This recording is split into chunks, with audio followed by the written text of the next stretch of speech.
Jerry करे घ्यू ना करे मां ना प्यू सरकी चाहते मतलब जेरी शय खाओ टिका के खाओ ते मजे दी होवे तो उनदी चासी पई है। आज मेरे वास्ते आया तोहफा किथों डेरा इस्माइल खान चो क्योंकि मेरे भाई इकट्ठे होंदे वाला उनदी अम्मा साडी अम्मा थी गई हूं अपने पुत्र दी केयर करनी है तो वाला साडी मुफ्ती नाल थी गई ते साडो आज मोहब्बत गंढणिया आया थे गंढणिया जिवें घा कपड़ में देवे ना तुस सर्दी बरसीत कपड़ में देवे ये जड़ी गंढड़ी सिर ते चा के आंदे वे भरी पूरी आज मेरे भरिए ही जाती सामान दी आओ तो दिखावा पहले पहले एक कीमती शय है जिरे ज्यादातर हकीम रेकमेंड करें कमजोर बनने को ते मैं ही खवेन अपने शेर पुत्रे को वो क्या है उन्हें तो लिखे ना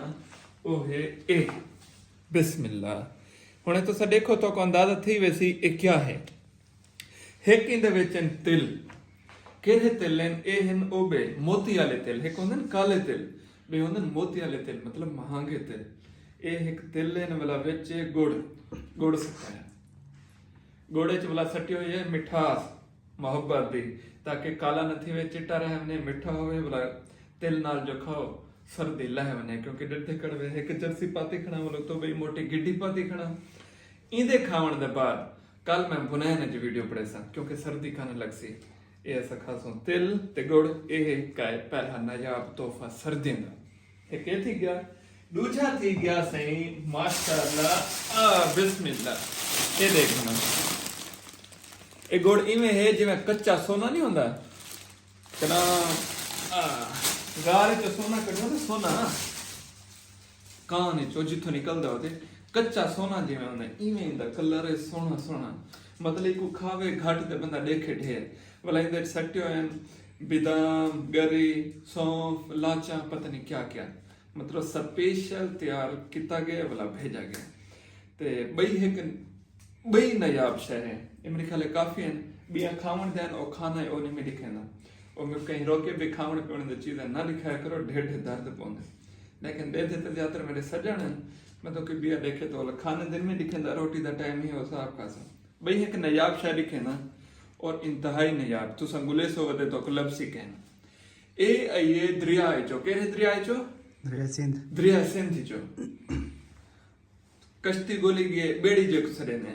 बेड़ी गोली गए बेड़ी अज मला बैठे ऊं जाल चाते नाल एक बंदा गए उन के पकड़िए उनका ना है मच्छी ते ए मच्छी लाथे ताजी ताजी फ्रेश सोहनी ते बड़ी लाजवाब खुशबू है तुसा सिंह हो के थी खुशबू सी तो को आंदी पियो सी ए क्योंकि कच्ची मच्छी है कच्ची मच्छी की ताजी खुशबू दरियाल पर जले पक्षी तो बात सोहनी सोहनी खुशबू थी सी हालांकि लोग देखो खार करें ए देते पियो सो ए मेरा दफ्तर है ए मेरी सोहनी थी टेबल है लेकिन मैं इंदो ते मच्छी को ज्यादा फजीलत देती हूं मैं कि ए ज्यादा सोहनी है अल्लाह ताला दी एक यूनिक तोहफा है सर्दियों का सारे वास्ते इंदी खुशबू बर्दाश्त करे सुन ये देखो ताजी ताजी मच्छी